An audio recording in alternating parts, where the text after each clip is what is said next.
Yes, ma'am. আচ্ছা, so it's already 12:50, তো আমি অ্যাটেন্ডেন্সটা ফার্স্টে নিয়ে নিচ্ছি। সেকশন এ 2019 এর 86, রোল 86 আছো নাকি? Sadman Rafid, are you there?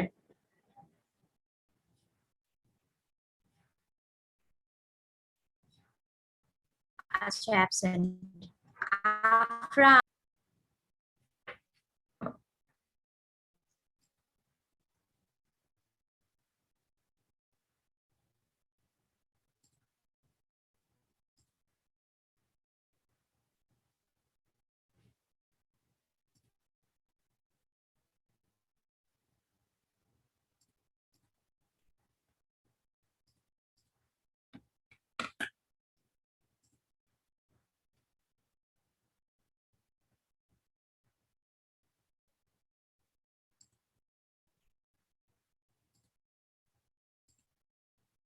আচ্ছা, I am sharing my screen.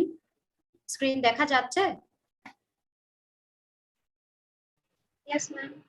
আচ্ছা, তো আজকে আমাদের ক্লাসটা হবে বেসিক অটোমোবাইল ট্রান্সমিশন সিস্টেমের উপরে, ঠিক না? সো লাস্ট দুই ফিজিক্যাল ল্যাব ক্লাসে we have gone through basic parts of IC engines, the transmission system, right?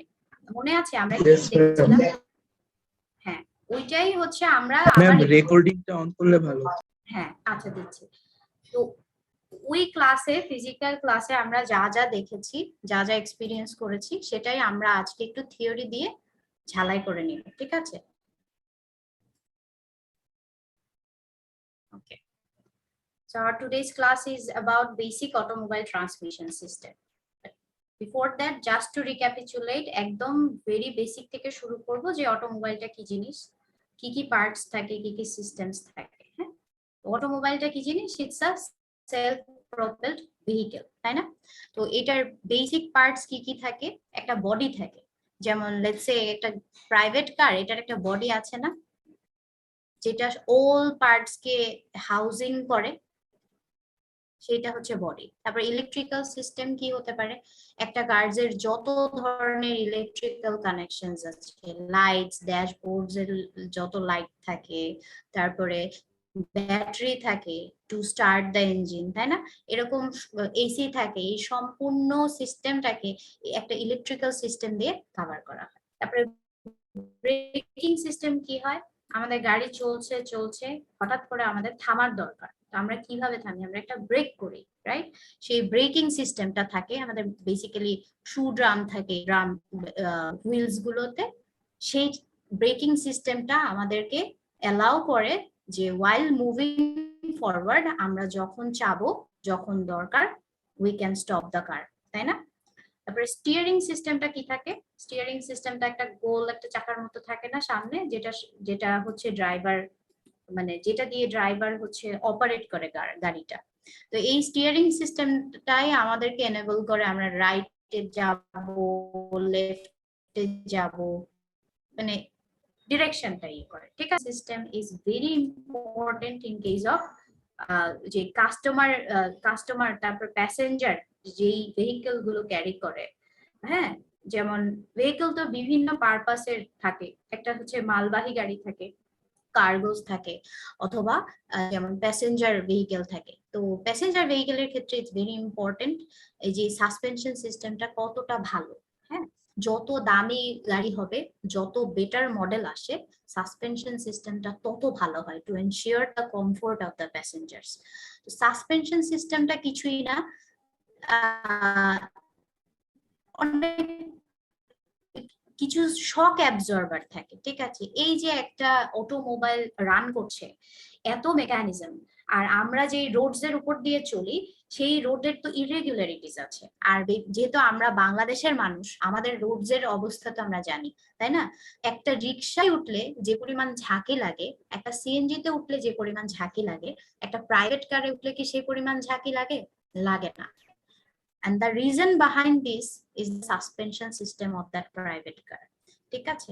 তো অনেক ধরনের শক অবজারভার থাকে, যেমন এই ধরনের হচ্ছে স্প্রিংস থাকে চাকার উপরে, যাতে যেই শকটা আসে ভাঙাচোরা রাস্তা থেকে, ইররেগুলারিটিজ অফ দ্য রোড, যেই শকগুলো দেয় সেই শকটা সরাসরি প্যাসেঞ্জারের কাছে না পৌঁছায়, স্প্রিং দিয়ে বাম্পিং হয়ে এটাকে রিডিউস করে তারপরে পৌঁছায়। ঠিক আছে, আবার বিশাল বিশাল ট্রাকের নিচের দিকে যদি আমরা খেয়াল করি, মানে এই যে হুইলস থাকে না ট্রাকের, নিচের দিকে যদি খেয়াল করি এরকম কিছু জিনিস দেখতে পাওয়া যায় না? এরকম কেউ কি খেয়াল করেছি আমরা? মানে লিফের মতো অনেকগুলো এরকম পাতের মতো একসাথে অ্যাটাচ করা। Yes, ma'am. হ্যাঁ, এটাকে বলা হয় leaf spring. It's also one kind of spring. এটাও এক ধরনের শক অবজার্ভার হিসেবে কাজ করে। এই ধরনের লিফ স্প্রিং হচ্ছে হেভি মোটর ভেহিকলস এ ইউজ করা হয়। ঠিক আছে, তারপরে একটা পাওয়ার ট্রেন থাকে। পাওয়ার ট্রেনটা বেসিক্যালি কি, আমাদের যে এই অটোমোবাইলটা, মানে এই কথার কথা একটা গাড়ি, এটার যে পাওয়ার জেনারেট হয় সেটা তো একটা জায়গায় জেনারেট হয়, তাই না? আইসি ইঞ্জিনটা কিন্তু সব জায়গা জুড়ে না, ইঞ্জিনটা একটা সার্টেন পোর্শন অ্যাকোমোডেট করে। আর বাকিটা কিভাবে তাহলে পাওয়ার পায়? একটা পাওয়ার ট্রেনের মাধ্যমে। ঠিক আছে, এই পাওয়ার ট্রেনটাই বেসিক্যালি আজকের দেখার বিষয়, যে ট্রান্সমিটটা কিভাবে হচ্ছে। the power generated by the engine is transmitted through the power train। ঠিক আছে, আর finally the heart of the automobile যে সেটা হচ্ছে ইঞ্জিন। আর এই সমস্ত বেসিক পার্টস গুলোর ভিতরে যে এই যে কোঅর্ডিনেশনটা, সেটা হচ্ছে, আর সেটা কিছু সিস্টেমস দ্বারা করা হয়। ঠিক আছে, তার মধ্যে একটা হচ্ছে কুলিং সিস্টেম। এই যে আইসি ইঞ্জিনের ফুল ফর্মটা কি? কেউ বলতে পারবে what is the full form of IC engine? ignition combustion sorry, আরেকবার। কি কম্বাসন? internal ইন্টারনাল কম্বাসন, তাই না? তো ইন্টারনালি কম্বাসন হচ্ছে, কম্বাসন কি, সামথিং, একটা ফুয়েলকে আমরা বার্ন করছি, ডিজেল, পেট্রোল। তো এটা একটা মানে থাউজেন্ড ডিগ্রি সেলসিয়াস টেম্পারেচার, হ্যাঁ, can be generated inside the engine. কিন্তু চিন্তা করা যায় যে এত টেম্পারেচার জেনারেট হচ্ছে, এটা এটা এটা জাস্ট রাইট বিসাইড আস বলা যায় যখন একটা গাড়ির কথা চিন্তা করি। তো এটাকে কুল করাটা ইটস ভেরি ইম্পর্টেন্ট, না হলে হচ্ছে যে ইঞ্জিনের ইয়ে থাকে, কি বলে, সিলিন্ডার ব্লকস থাকে, সিলিন্ডার থাকে, এগুলোও গলে যাওয়ার কথা। ফর আ ব্রিফ মোমেন্ট এখানে thousand degree Celsius temperature generate হতে পারে। তো ওইটাকে কুল করাটা ইটস ভেরি ভেরি ইম্পর্টেন্ট। আর সেটা করি আমরা কি দিয়ে? কুলিং সিস্টেম দিয়ে। আমরা কি কুলিং সিস্টেম দেখেছিলাম ল্যাব ক্লাসে, বা এর আগে গো থ্রু করেছি না কুলিং সিস্টেমটা? কেউ কি ব্রিফলি আমাকে বলতে পারবে কুলিং সিস্টেমটা কি ছিল? Briefly, just general idea.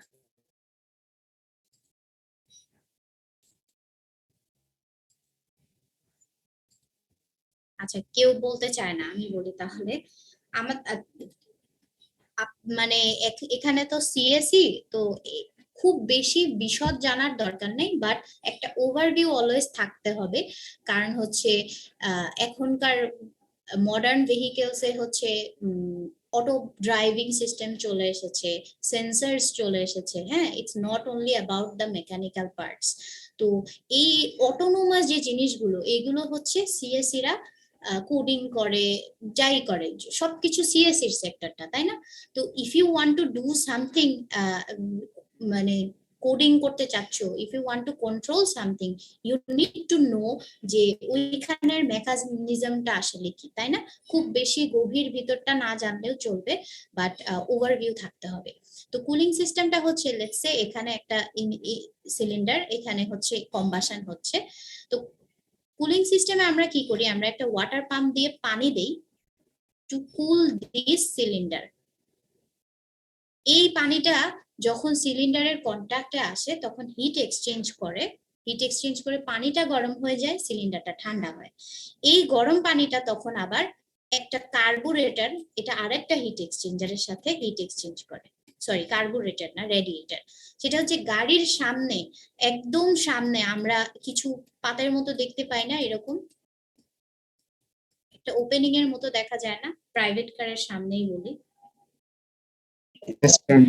হ্যাঁ, গাড়ি যখন সামনে আগায় অ্যাটমসফিয়ার থেকে বাতাস গাড়ির ভিতরে প্রবেশ করে, আর সেই বাতাসই এই গরম হয়ে যাওয়া পানিটাকে ঠান্ডা করে।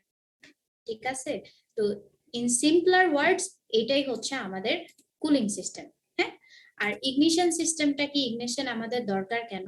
আমরা যে ফুয়েল সাপ্লাই দেই সেই ফুয়েলটাকে বার্ন করার জন্য, হ্যাঁ, সেই ফুয়েলটাকে বার্ন করার জন্য অবশ্যই একটা স্পার্কের দরকার। সে মানে আগুন জ্বলতে হবে।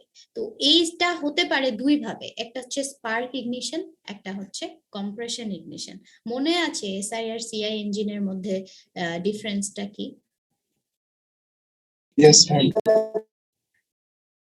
আচ্ছা, তো এসআই ইঞ্জিনটা ছিল স্পার্ক ইগনিশন ইঞ্জিন, আর সিআই ছিল compression ignition engine. Spark ignition ইঞ্জিনে কি হয়, একটা স্পার্ক প্লাগ দিয়ে বৈদ্যুতিক স্ফুলিঙ্গ যেটাকে বলে আর কি, হ্যাঁ, ওইভাবে আমরা হচ্ছে ইগনাইট করি ফুল সিস্টেমটাকে। আর কম্প্রেশন ইগনিশনে সেটাও করা লাগে না, এতটা প্রেসার দেয়া হয় the mixture of air and fuel, যে সেটার ভিতরকার মলিকিউল গুলোর ভিতরে এত কলিশন হয়, এত ফ্রিকশন হয় যে দে সেলফ ইগনাইট। ঠিক আছে, তো ওইটা হচ্ছে সেলফ ইগনিশন হয়। ওকে, তো তাহলে ইগনিশন সিস্টেম গেল। আর লুব্রিকেশন সিস্টেমটা কি? লুব্রিকেশন সিস্টেম হচ্ছে আমাদের যে সিলিন্ডারের পিস্টন থাকে, হ্যাঁ, পিস্টনটা তো আমাদেরকে রেসিপ্রোকেটরি একটা মোশনে অলওয়েজ চলতে থাকে, তাই না? রেসিপ্রোকেটরি মোশনে। তারপর আমাদের যে ক্র্যাঙ্কশ্যাফট গুলো থাকে সেগুলো একটা রোটারি মোশনে চলতে থাকে। তো অনেক ধরনের মোশন মেটাল টু মেটালের কন্ট্যাক্টে হচ্ছে। সো এইখানে অনেক ফ্রিকশন হওয়ার কথা না? আর ফ্রিকশন হলে কি কি সমস্যা হয়? হিট লস হয়, উইয়ার টিয়ার হয়, মানে জিনিসগুলো ক্ষয়ে যেতে পারে, তাই না? তো এই জিনিসগুলোকে রোধ করার জন্য আমরা এক ধরনের লুব অয়েল দিই, যেটা হচ্ছে জিনিসগুলোকে স্লিপারি রাখে, এই কন্টাক্ট এরিয়াগুলোকে স্লিপারি রাখে, যাতে ক্ষয় না হয়ে যায়, ফ্রিকশনের কারণে আরো এক্সট্রা টেম্পারেচার গ্রো না করে। ঠিক আছে, এর জন্য আমরা লুব অয়েল ইউজ করি, lubrication, different type of lubrication system use করি।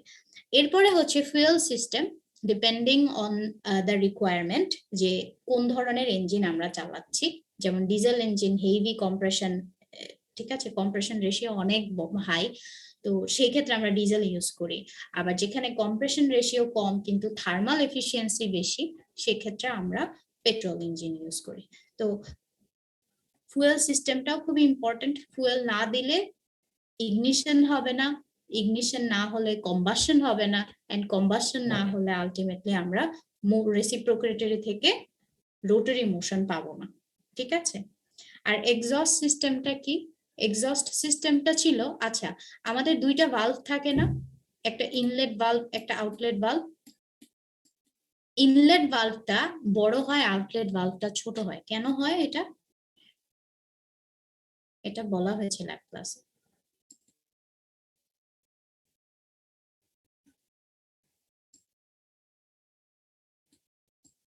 কেউ কি বলতে পারবে ইনলেট ভালভটা ছোট হয় কেন?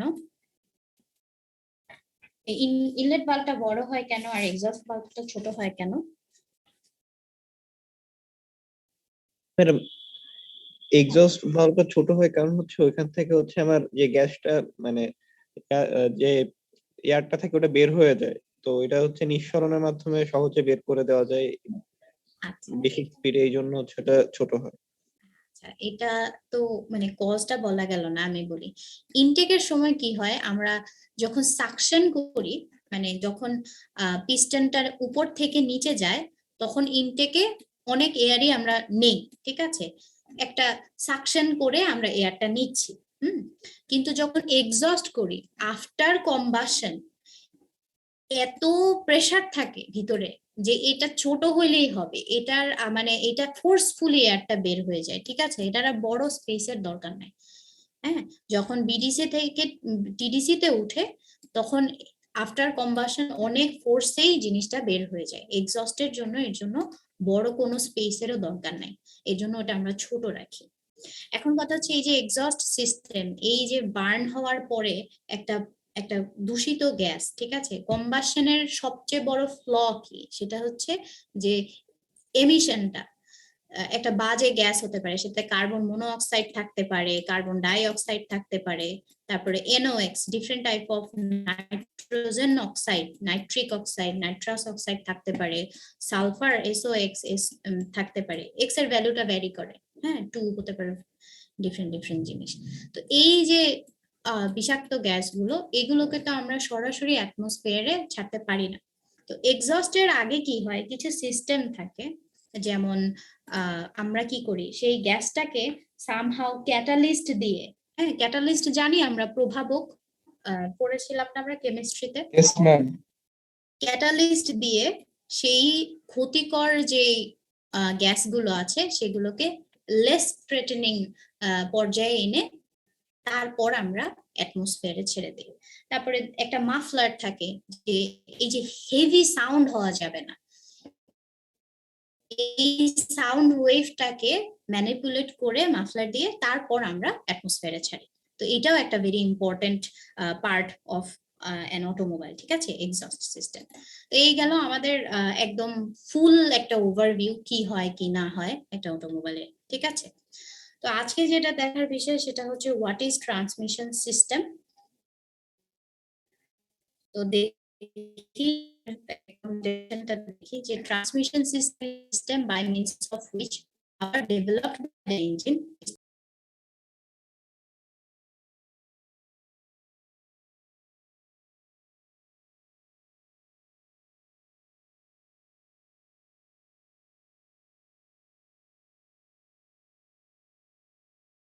সেটা হচ্ছে ফার্স্ট ওয়ান ক্লাচ থাকে, তারপরে থাকে গিয়ার বক্স, দেন থাকে propeller shaft and universal joint, ঠিক আছে। If it's a rear wheel drive, আমরা যে ল্যাবে যেই ট্রান্সমিশন সিস্টেমটা দেখেছিলাম সেটাও রিয়ার হুইল ড্রাইভই ছিল, হ্যাঁ। তারপরে একটা ফাইনাল ড্রাইভ থাকে, তারপরে ডিফারেন্সিয়াল থাকে, তারপরে লাস্টে আমাদের যেটা ডেস্টিনেশন সেটা হচ্ছে হুইলস এন্ড টায়ার্স থাকে। তো পাওয়ার ট্রেনটা কি? Power train includes the engine and the drive train together. Drive train হচ্ছে এই সমস্ত কিছু, আর পাওয়ার ট্রেন হচ্ছে এই সমস্ত কিছুর সাথে ইঞ্জিনটা, ঠিক আছে, ইঞ্জিনটা এখানে থাকে। তো ক্লাচ জিনিসটা কি? এনিবডি ক্যান সে যে ক্লাচ জিনিসটা কি? ক্লাচ আসলে গিয়ার বক্সের সাথে কানেকশনটা বিচ্ছিন্ন করে দেয়। এখানে একটু কথা আছে, সেটা হচ্ছে ইঞ্জিনের সাথে এনগেজ ডিসএনগেজ করে, ঠিক আছে, গিয়ার বক্সের সাথে না, সেটা ইঞ্জিনের সাথে এনগেজ ডিসএনগেজ করে। ক্লাচের মেইন রিজনটা হচ্ছে আমাদের ইঞ্জিনটাকে আমরা ডিস্টার্ব করতে চাই না, ঠিক আছে, ইঞ্জিনটা চলতে থাকবে, আমরা ঠিক করব যে অন্য আদার পোর্শনটা এনগেজ থাকবে না ডিসএনগেজ থাকবে, সেই কাজটাই করে হচ্ছে ক্লাচ। তো clutch engages and disengages the system from the engine while starting, stopping, idling the engine, shifting the gears, ঠিক না? সব সময় যখন রাস্তায় চলি আমরা কি সেম গিয়ারে গাড়িটা চালাই? হ্যাঁ, চেঞ্জ করতে হয়, মাঝে মাঝে পার্কিং এ যেতে হয়, নিউট্রালে রাখতে হয়। তো এই সমস্ত কিছু করার আগে, গিয়ার চেঞ্জিং করার আগে ফার্স্টে আমরা ইঞ্জিনটা থেকে জিনিসটাকে ডিসএনগেজ করে নিব, ইঞ্জিনটাকে আমরা ডিস্টার্ব করতে চাই না, হ্যাঁ। ডিসএনগেজ করে গিয়ার চেঞ্জ করে তারপর আমরা এনগেজ করে বাকি অপারেশন গুলো করি, ঠিক আছে। আর ক্লাচের যেটা সুবিধা হচ্ছে, it permits the engine to take the driving load without any shock. ধাম ধাম চেঞ্জ করে ফেললে গিয়ার, ইঞ্জিনের উপরে অনেক শক চায়, ঠিক আছে, সেইটা হচ্ছে ইঞ্জিনের লাইফের জন্য ভালো না, মানে এইটাকে চেঞ্জ করার আগে এর জন্য আমরা একটা ক্লাচ দেই, যেটা হচ্ছে বলা যায় ইঞ্জিনের সাসপেনশন সিস্টেম, হালকা করে শকটা দেয়, ঠিক আছে। তাও দেয় না, উইদাউট এনি শক আমরা হচ্ছে গিয়ার চেঞ্জ করতে পারবো অথবা নিউট্রালে রাখতে পারবো, হ্যাঁ, এর জন্য আমরা ক্লাচটা ইউজ করি। তো ক্লাচের কিছু বেসিক পার্টস হচ্ছে একটা ফ্লাই হুইল থাকে, এখানে ইঞ্জিনটা থাকে, লেটস সে এই জায়গায় ইঞ্জিনটা আছে, এরপরে এই ফ্লাই হুইলটা থাকে। ফ্লাই হুইলের কাজ কি? ফ্লাইহুইলের কাজ কি এটা বলা হয়েছিল, ফ্লাইহুইলের কাজ হচ্ছে টু স্টোর দ্য এনার্জি, ঠিক আছে, যখন অনেক হেভি টর্ক দরকার, হ্যাঁ, কখনো কম টর্ক দরকার, তো এই ভ্যারিয়েশনটা এই ফ্লাইহুইলটা এনার্জি স্টোর করেই এটা হচ্ছে প্রোভাইড করে, ঠিক আছে। তারপরে থাকে একটা ফ্রিকশন ডিস্ক থাকে, একটা ডায়াফ্রাম স্প্রিং থাকে, এই যে এই অংশটা ডায়াফ্রাম স্প্রিং, আর একটা প্রেসার প্লেট থাকে। এখন কথা হচ্ছে আমাদের যে যারা দেখেছো যে গাড়ির যে ক্লাচ প্যাডেলটা থাকে, ওইটা যদি আমরা প্রেস করি তাহলে কি হয়, এঙ্গেজ হয় না ডিসএঙ্গেজ হয়? প্রেস করলে ডিসএনগেজড হয়। হ্যাঁ, প্রেস করলে ডিসএঙ্গেজ হয়, কারণ হচ্ছে আমরা যখন প্রেস করি এই ডায়াফ্রাম স্প্রিংটা যায় প্রেসার প্লেট থেকে ফ্রিকশন প্লেটে, যে এই ফ্লাইট হুইলটাকে স্টপ করে দেয়। ঠিক আছে, এরকমই একটা আর কি জেনারেল আইডিয়া নিয়ে রাখো। আর যখন আমরা ওইটাকে রিলিজ করে দেই, মানে ওই ক্লাচ প্যাডেলটাকে রিলিজ করে দেই, তখন আবার জিনিসটা রিলিজড অবস্থায় থাকে এবং আবার হচ্ছে ইঞ্জিনের সাথে পুরোপুরি কানেকশনটা আবার হচ্ছে চালু হয়ে যায়। ঠিক আছে, তো এটাই এঙ্গেজ করলে কি হয়, ডিসএঙ্গেজ করলে কি হয়, পেডাল প্রেস করলে কি হয়, না করলে কি হয়, এর একটা জেনারেল আইডিয়া থাকতে হবে। হ্যাঁ, তারপরে হচ্ছে সবচেয়ে ইম্পর্টেন্ট যেটা, সেটা হচ্ছে গিয়ার বক্স। গিয়ার কি জিনিস, মানে গিয়ার সম্বন্ধে আইডিয়া আছে তো, তাই না? ইয়েস ম্যাম, দেখানো হয়েছিল এগুলো। হ্যাঁ, এই যে এগুলোই হচ্ছে গিয়ার। হ্যাঁ, এই যে এক সার্কুলারের ইয়েতে এরকম দাঁতের মতো কাটা থাকে, আর এইখানে হচ্ছে মেশিং হয়। আমরা মেকানিক্যাল ওয়াচ দেখেছি না, মেকানিক্যাল ওয়াচ ঘড়িতে দেখা যায়। তারপরে মেকানিক্যাল ওয়াচ দেখেছো তো, ওখানেও তো কিন্তু গিয়ার দেখা যায় সুন্দর। ইয়েস ম্যাম, একটা চাকা ঘুরাইলে সেটার সঙ্গে অন্য আরেকটা চাকাও ঘুরে। হ্যাঁ হ্যাঁ, এখন এটা যে নট নেসেসারিলি দুটোই হবে তা না, অনেক মেশিন হতে পারে, বাট আমরা হচ্ছে আমাদের জানার সুবিধার্থে আমরা এইভাবেই দেখব। তো কথার কথা, এই যে এখানে যদি বলি যে এই ছোট গিয়ারটাতে 25টা দাঁত আছে, হ্যাঁ, খাঁজ আছে 25টা, আর in this large gear we have 100 teeth. So আমি যদি এই গিয়ারটাতে পাওয়ার দিই, মানে আমি বাহির থেকে externally I am rotating this one, এটা যদি একবার ঘুরে, এটা কয়বার ঘুরবে কি বলতে পারে? এই ছোট গিয়ারটার ওয়ান রোটেশনে এই লার্জ গিয়ারটার কয়টা রোটেশন হতে পারে? না, 1/4। এটার 25টা গেলে এটারও 25টা যাবে করে, তাহলে আমি এখানে একবার ফুল রোটেশন পাই। Are you getting my point? এটা খুবই ইম্পর্টেন্ট একটা জিনিস।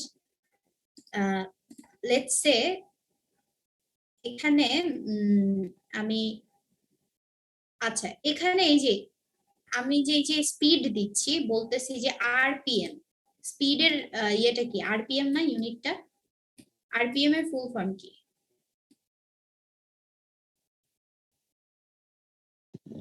Revolution per minute. Revolution per minute, মানে 1 মিনিটে কতবার পূর্ণ আবর্তন হচ্ছে, পূর্ণবার ঘুরছে, তাই না? তো এই স্পিডটা হচ্ছে লেটস সে এন দ্বারা ডিনোট করা, ঠিক আছে? আর টর্ক কি, what is torque?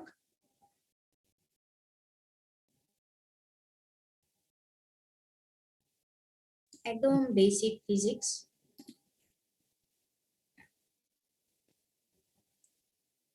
Force into radius. কিসের radius? Wheelder, ma'am. Gear, sorry, ma'am. আচ্ছা, গিয়ারের, ঠিক আছে।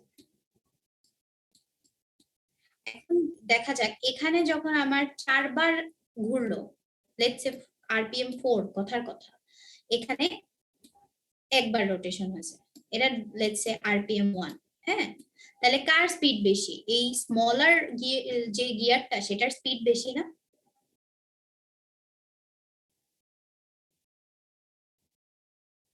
হ্যাঁ, কোনো সন্দেহ আছে যে ছোটটা বেশি জোরে ঘুরতেছে, প্রতি মিনিটে বেশিবার ঘুরতেছে?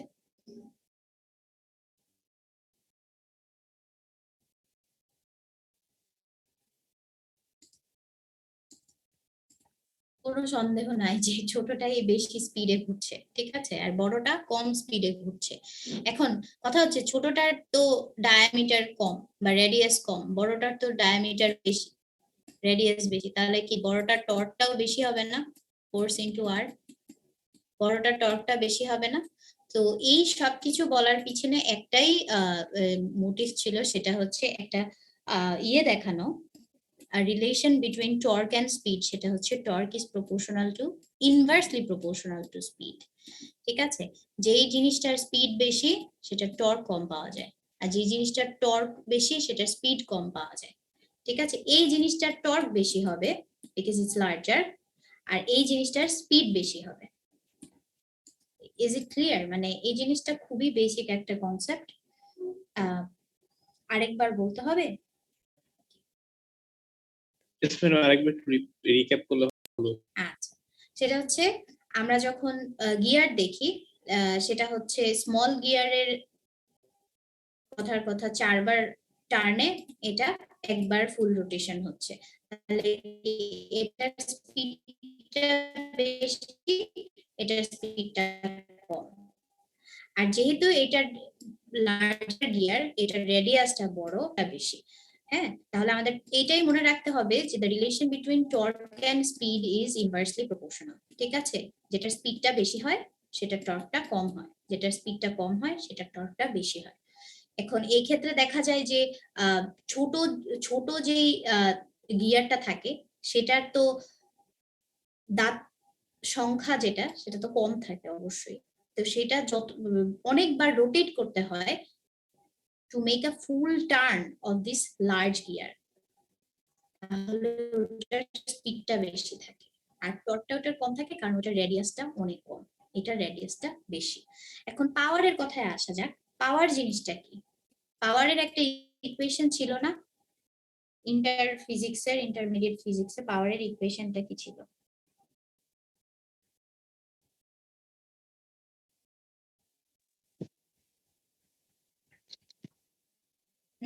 পাওয়ারের ইকুয়েশন, আচ্ছা আমি বলে দিই, মনে নেই কারো। Torque into speed. ঠিক আছে, এই দুইটার মাল্টিপ্লাই করলেই আমরা যেটা পাই সেটাকে আমরা পাওয়ার বলি। ঠিক আছে, তো এই জিনিসটা জানতে হবে যে আমাদের টর্ক জিনিসটা কি, স্পিড জিনিসটা কি, আর পাওয়ার জিনিসটা কি। হ্যাঁ, আমাকে যখন ইঞ্জিন দেয় একটা কনস্ট্যান্ট স্পিড দেয়, ইঞ্জিন কি আমাদের ক্র্যাঙ্ক শ্যাফটটাকে একটা কনস্ট্যান্ট স্পিড দেয়, কিন্তু আমাদের কি সবসময় সেটার দরকার না। তো আমরা সেটাকে কমাই বাড়াই, কখনো টর্ক বেশি লাগে, কখনো স্পিড বেশি লাগে। আচ্ছা, যখন আমরা when we want to climb a hill, হ্যাঁ, তো তখন আমাদের কিন্তু টর্কটা বেশি লাগে, স্পিডটা কম লাগে, আমরা আস্তে আস্তে উঠি উপরে, তাই না? কিন্তু যখন আমরা সমতল একটা প্লেন একটা সারফেসে হচ্ছে গাড়িটা চালাই, তখন কিন্তু খুব সুন্দর দ্রুত চালাই যায়, তখন স্পিডটা আমাদের কনসার্ন, স্পিডটা বেশি থাকে। এই যে ভ্যারিয়েশনটা, এটা কিন্তু ইঞ্জিন হয় না। পরে গিয়ার বক্সে এসে আমরা ডিসাইড করি do we need higher torque or do we gear ratio and gear মানে সিস্টেম, গিয়ার ট্রেন দিয়ে করে থাকি। তো যেটা বেসিক তোমার জানতে হবে যে গিয়ার রেশিওস কিভাবে কাজ করে, আর টর্ক আর স্পিড যেটা একদম বেসিক ইন্টারমিডিয়েট ফিজিক্স, আজকে যে সবাই একটু ঝালাই করে নিতে হবে আর কি। হ্যাঁ, তারপরে হচ্ছে propeller shaft and universal joint থাকে। এই যে আমরা রিডিউস করে নিলাম অ্যাজ পার আওয়ার রিকোয়ারমেন্ট, কতটুকু টর্ক কতটুকু স্পিড লাগবে, করার পরে আমরা তো এই জিনিসটাকে আমাদের ডেস্টিনেশন যেটা which is wheels or tyres সেটাতে পাঠাতে হবে। সেটা পাঠাবো কিভাবে? একটা শ্যাফট দিয়ে। প্রপেলার শ্যাফট, একটা শ্যাফট থাকে। বড় বড় ট্রাকের নিচের দিকে তাকালেই দেখা যায় একটা এরকম গোল জিনিস, একটা রডের মতো, এটা ঘুরছে, তাই না? এটা দেখা যাওয়ার কথা, এটা দেখতে পাওয়ার কথা। বড় বড় বিশাল বিশাল কার্গো ট্রাকের নিচে তাকালে, বা ওই যে আর্মিদের ওই জায়গায় তো অনেক ট্রাক যায়। তো এই যে জিনিসটা সেটাই হচ্ছে প্রপেলার শ্যাফট। এটা বেসিক্যালি ওই গিয়ার বক্স থেকে আফটার মানে ডিসাইডিং যে কতটুকু টর্ক লাগবে কতটুকু স্পিড লাগবে, সেটা হচ্ছে আমাদের রিয়ার হুইলসে পাস করে দেয়। ঠিক আছে, রিয়ার কি? রিয়ার মানে হচ্ছে পিছের হুইল গুলো।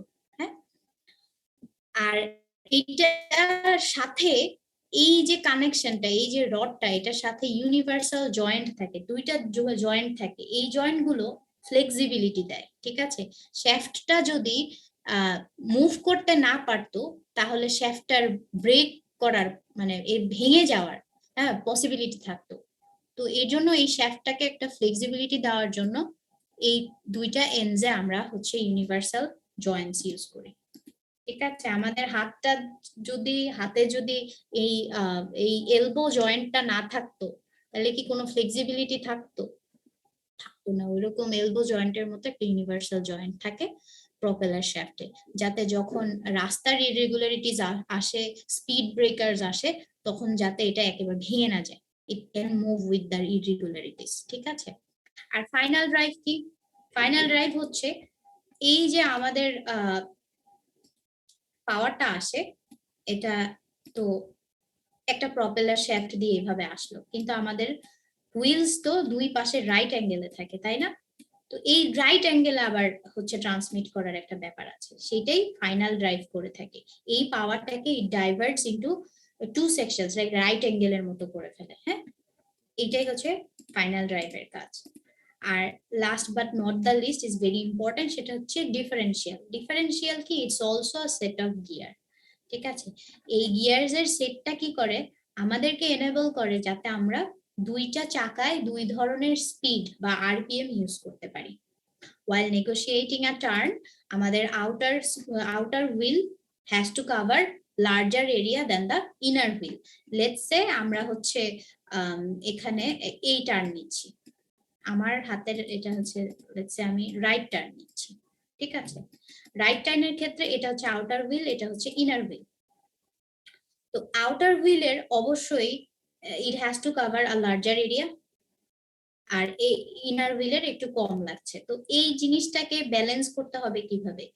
এটাকে করতে হবে আস্তে ঘোরাতে হবে, এই ইনার হুইলটাকে এটাকে জোরে ঘোরাতে হবে। তো সেই কাজটাই করে এই ডিফারেন্সিয়াল।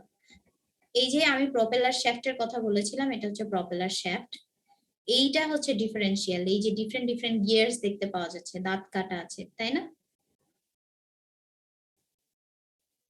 এই গ্রিন দুইটা যে ছোট ছোট গিয়ার্স দেখা যাচ্ছে, এরা যখন কাজ করে তখন হচ্ছে ডিফারেন্ট ডিফারেন্ট আরপিএম পাওয়া যায়। আবার অনেক সময় তো, সব সময় তো আমরা টার্ন নেই না, when we move forward তখন তো দুইটা হুইলসেই আমাদের সেম আরপিএম দরকার। যখন আমি এই দুইটা গ্রিন ছোট ছোট গিয়ারকে ইনভলভ করে ফেলি, তখন I can have different RPM দুইটা হুইলসে। আর যখন এই দুইটাকে এঙ্গেজ করা হয় না, মানে যখন এই দুইটা গিয়ার আইডল থাকে, তখন হচ্ছে আমরা দুইটা হুইলসেই সেম আরপিএম পাই। Is it clear?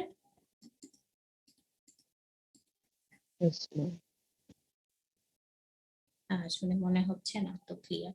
আচ্ছা, আরেকবার বলি, সেটা হচ্ছে ফাইনাল ড্রাইভের কাজটা কি ছিল? এই দিক থেকে যে পাওয়ারটা আসছে সেটাকে দুই চাকায় রাইট অ্যাঙ্গেলে ডিভাইড করে দেয়, রাইট অ্যাঙ্গেলে সাপ্লাই দেয়। রাইট অ্যাঙ্গেল তো বুঝাই যায় 90 ডিগ্রিতে। হ্যাঁ, আর ডিফারেন্সিয়ালের কাজটা হচ্ছে শুধুমাত্র টার্ন নেয়ার ক্ষেত্রে।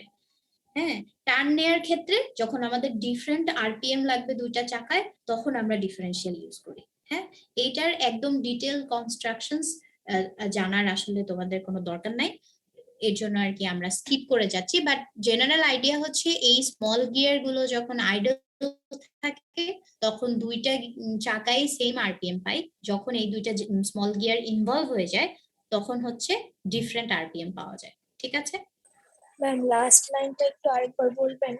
কোন লাস্ট লাইনটা? মানে এই এখন যেটা বললেন যে ছোট গিয়ারটার সাথে বড় গিয়ারটা, এই যে যখন এই দুইটা আইডল থাকে তখন হচ্ছে দুইটা হুইলেই সমান আরপিএম ইউজ করা যায়। আর যখন দুইটাকে আমরা ইনভলভ করে ফেলি সিস্টেমটায়, এই দুটাও ঘুরতেছে, তখন হচ্ছে আমরা আউটার হুইলে বেশি আরপিএম ইউজ করতে পারি, ইনার হুইলে কম আরপিএম ইউজ করতে পারি। ঠিক আছে, এটা detailed construction, it's not needed for you, just you need to know what is differential and when it comes to play a role যখন আমরা টার্ন নিই। ঠিক আছে, এরপরে হচ্ছে আমাদের ট্রান্সমিশন সিস্টেম আসলে দুই ধরনের হতে পারে। একটা ম্যানুয়াল ট্রান্সমিশন ছিল আগে, যেটা হচ্ছে এরকম থাকতো, আগে আমাদের গিয়ার চেঞ্জিং এতে এরকম সাইন্স থাকতো অনেক আগের মডেলের কারগুলোতে। আর এখন হচ্ছে অটোমেটিক এখানে কোনো ভেজাল নাই, এখানে লিখাই থাকে PRMD12, ঠিক আছে? এগুলো অ্যাজ পার রিকোয়ারমেন্ট ড্রাইভার হচ্ছে চুজ করে কোনটা কখন দরকার, কোন গিয়ার কখন দিতে হবে, ঠিক আছে? এরপর হচ্ছে আমাদের একটা জিনিস যেটা জানার দরকার, সেটা হচ্ছে ফ্রন্ট হুইল ড্রাইভ আর রিয়ার হুইল ড্রাইভের মধ্যে ডিফারেন্সটা। ফ্রন্ট হুইল ড্রাইভটা কি জিনিস? সেটা হচ্ছে ইঞ্জিনটা ফ্রন্ট হুইলে পাওয়ার দিচ্ছে, আর রিয়ার হুইল ড্রাইভ হচ্ছে ইঞ্জিনটা রিয়ার হুইলে পাওয়ার দিচ্ছে। আমরা যে এই যে ট্রান্সমিশন সিস্টেমটা পড়লাম, এটা ছিল রিয়ার হুইল ড্রাইভের জন্য। আমরা ল্যাবে যেই মানে ডেমনস্ট্রেশন গুলো দেয়া হয়েছে, সেখানেও আমরা রিয়ার হুইল ড্রাইভেরটাই দেখেছি, ঠিক আছে? এখন দেখা যাক যে ডিফারেন্সটা কি। এই যে ফ্রন্ট হুইলে দেখা যাচ্ছে যে ফ্রন্ট হুইলের একটা সবচেয়ে বড় অ্যাডভান্টেজ হচ্ছে ইঞ্জিন যেদিকে রোটেট করে, সামনের চাকা দুটো সেই দিকেই রোটেট করে, সো ইটস লেস কমপ্লিকেটেড। কিন্তু রিয়ার হুইলের ক্ষেত্রে দেখা যায় ইঞ্জিন যেদিকে রোটেট করে, চাকা দুটা হচ্ছে তার অপোজিটে রোটেট করে। তো এটা হচ্ছে একটু কমপ্লিকেটেড রিয়ার হুইল ড্রাইভটা, কিন্তু দুইটারই অ্যাডভান্টেজেস ডিসঅ্যাডভান্টেজেস আছে। এর জন্য আমাদের রিকোয়ারমেন্ট অনুযায়ী আমরা হচ্ছে চুজ করি যে আমরা ফ্রন্ট হুইল ড্রাইভ ইউজ করব নাকি রিয়ার হুইল ড্রাইভ ইউজ করব।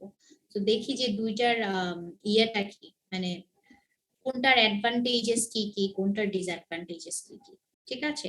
ফ্রন্ট হুইল ড্রাইভের ক্ষেত্রে দেখা যায় কি, মোর space in passenger compartment, lower tunnel height. Tunnel হাইটটা কি? এই যে উচ্চতাটা, একটা প্রাইভেট কারের নিচের কি ইয়ে দেখা যায়, নিচের যে হাইটটা যেখানে শেষ হয়েছে সেখান থেকে সারফেসের হাইটটা অনেক কম না? কিন্তু একটা কার্গো ট্রাক, সেটার তো নিচে অনেক স্পেস থাকে, তাই না? তো মোর স্পেস ইন প্যাসেঞ্জার কম্পার্টমেন্ট বলতে প্রাইভেট কারগুলো যেগুলো, সেগুলো বেশিরভাগই ফ্রন্ট হুইল ড্রাইভ হয়। হ্যাঁ, শর্টার বনেট লেন্থ। আচ্ছা, বনেটটা কি জিনিস? বনেট হচ্ছে যে সামনে যেখানে ইঞ্জিন থাকে, একটু ড্র করা ট্রাই করি, আই ডোন্ট নো বোঝা যাবে নাকি।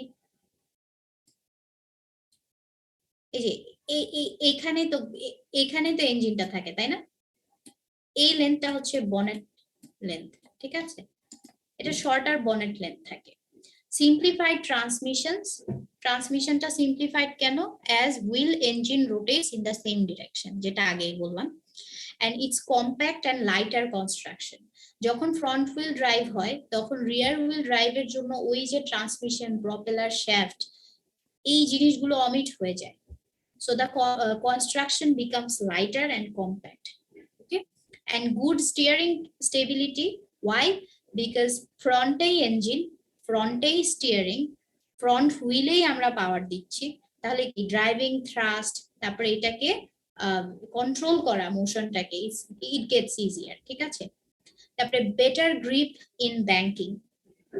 ব্যাংকিং পড়েছিলাম না ফিজিক্সে? Can you remember banking কি ছিল? Yes, ma'am.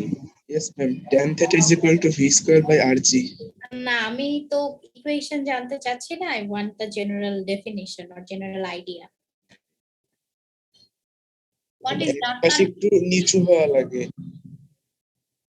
আচ্ছা, এই যে হ্যাঁ সেটাই, হোয়াট ইজ রাস্তার ব্যাংকিং? রাস্তার ব্যাংকিং ছিল না ওই যে এই পাশ যখন টার্ন নেই, রাস্তার একটা সাইড উঁচা থাকে, একটা এই টার্ন নেওয়াটাই আর কি, বেটার গ্রিপ পাওয়া যায়। গ্রিপ কি? The friction or traction between the surface and the wheel. Grip না থাকলে কি হয়? Chances of skidding increases. কিভাবে? যে স্কিডিং বুঝো, যে স্লিপ করে, যেটা গাড়িটা স্লিপ করে যাওয়া, যখন টায়ার আর রোড পিচের গ্রিপটা ভালো হয় তখন স্কিডিংটা থাকে না, ঠিক আছে? তো in case of front wheel drive আমাদের বেটার গ্রিপ পাওয়া যায়, কারণ আমরা সামনের চাকা দিয়েই হচ্ছে ইঞ্জিনের সাথে আমাদের সামনের চাকারই ট্রান্সমিশন হচ্ছে, সামনের চাকাতেই আমরা steering system, so it gets better grip যখন হচ্ছে আমরা কোনো স্লিপারি রাস্তায় চলাচল করি, ঠিক আছে? কিন্তু যখন আমরা আপ হিল ক্লাইম্বিং করব সেই ক্ষেত্রে আমরা লেস গ্রিপ পাই, ঠিক আছে? সেই ক্ষেত্রে আমরা লেস গ্রিপ পাই। আর front wheel drive and steering allows better control on slippery roads less chance of skidding. তাহলে এটা মনে রাখতে হবে, যখন স্লিপারি রোড সমতল প্লেনে চলছি তখন front wheel drive is the best option. কিন্তু যখন আপহিল ক্লাইম্বিং আসে তখন আমাদের চলে যেতে হয় রিয়ার হুইল ড্রাইভে। ঠিক আছে, এখন রিয়ার হুইল ড্রাইভের কিছু অ্যাডভান্টেজেস আর ডিসঅ্যাডভান্টেজেস আর ক্যারেক্টারিস্টিক্স যেটাই বলা হোক না কেন সেটা দেখে আসি। সেটা হচ্ছে লেস স্পেস। এটা হচ্ছে রিয়ার হুইল ড্রাইভের একটা বড় ইস্যু। হ্যাঁ, মানে এটা প্যাসেঞ্জার ফ্রেন্ডলি না, রিকোয়ারিং লঙ্গার বনেট লেন্থটা অনেক বেড়ে যায়। হ্যাঁ, সিম্পল বাট হেভিয়ার কনস্ট্রাকশন। যখনই কোনো জিনিস কম্প্যাক্ট হয় সেটার ভিতরে অনেক অনেক মেকানিজম থাকে, বাট যখন কোনো জিনিস অনেক হেভি হয় সেটা সিম্পল হয় বাট অনেক বিশাল জায়গা জুড়ে থাকে।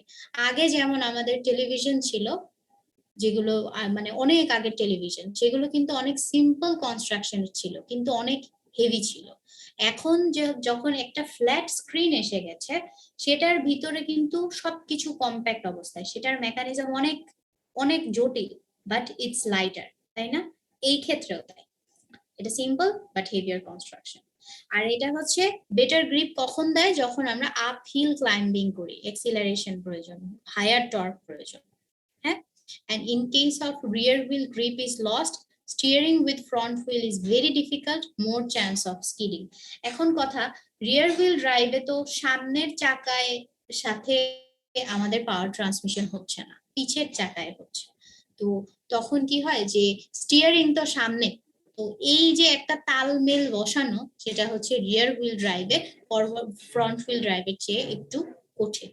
হ্যাঁ, তাই স্কিডিং এর সম্ভাবনা থাকে, স্লিপ খেয়ে যাওয়ার সম্ভাবনা থাকে।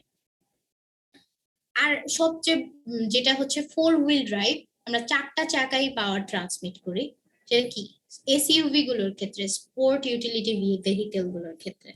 হ্যাঁ, সেটা হতে পারে এই যে ফর্মুলা F1 অথবা এই ধরনের যেগুলো হিলি এরিয়ার জন্য, ট্র্যাকস এর জন্য, নর্মাল রোডের জন্য না।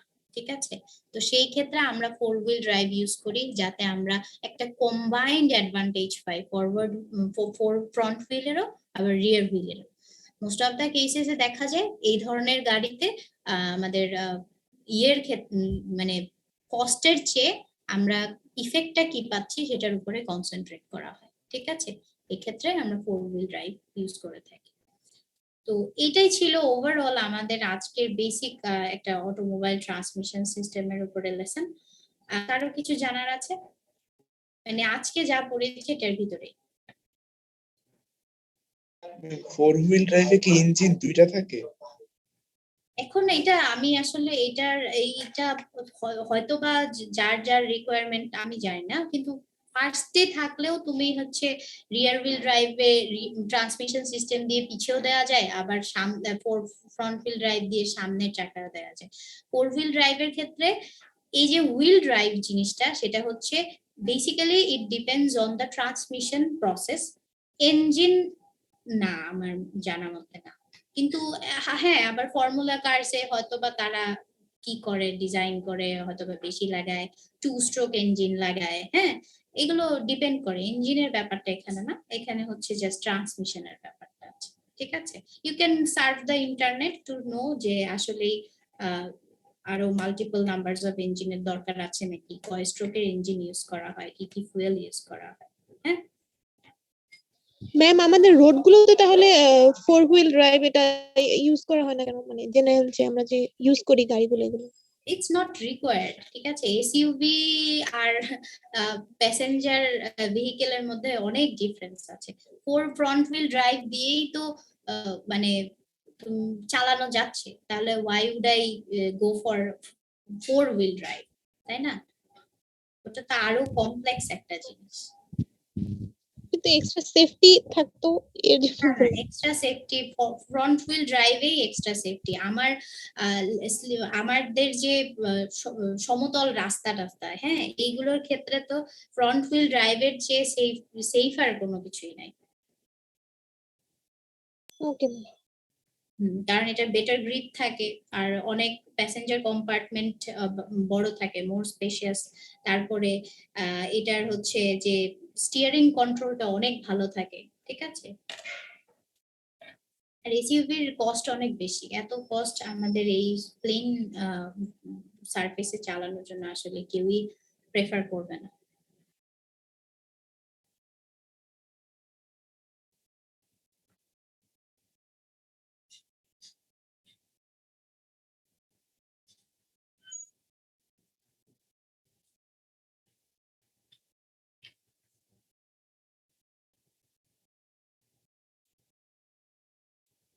আচ্ছা, আর কারো কোনো কিছু জানার আছে?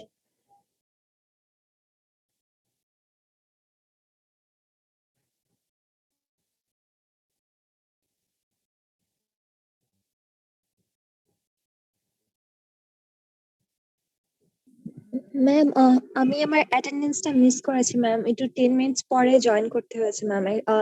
ইন্টারনেট ছিল না। 79, তাই তো? 79 ম্যাম। হ্যাঁ, আচ্ছা, সমস্যা। ওকে ম্যাম, আসসালামু আলাইকুম ম্যাম। ওয়ালাইকুম আসসালাম। আচ্ছা, if you don't have any question, I'm going to end this session. Ma'am আমাদের রেকর্ডিং গুলো দিলে ভালো হতো। আচ্ছা, আচ্ছা, আমি দেখি দিয়ে দিব। ম্যাম আমাদের হিট ট্রান্সফার লেকচারের পর কোনো ক্লাস ম্যাটেরিয়াল আপলোড করা হয়নি ম্যাম ক্লাসে। আচ্ছা, এটা হচ্ছে যে টিচার কনসার্ন টিচারদেরকে বলতে হবে, কনসার্ন যে লেকচারার তাকে বলতে হবে to upload the study material. I will upload this one soon. Okay, thank you ma'am.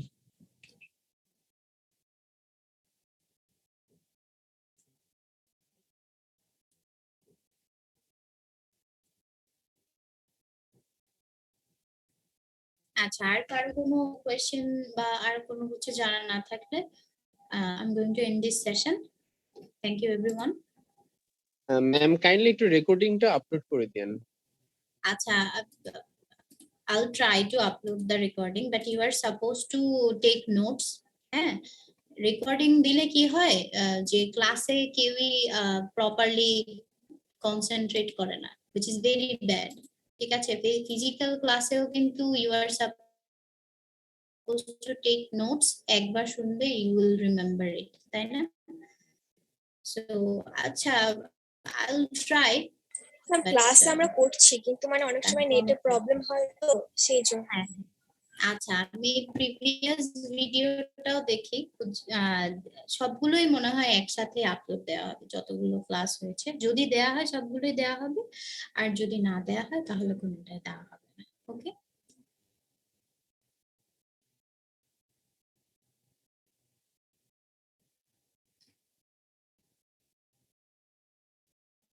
so that's it everyone. If you don't have any question or anything to know, please you can leave the class. ঠিক আছে? হ্যাঁ, ওয়ালাইকুম আসসালাম।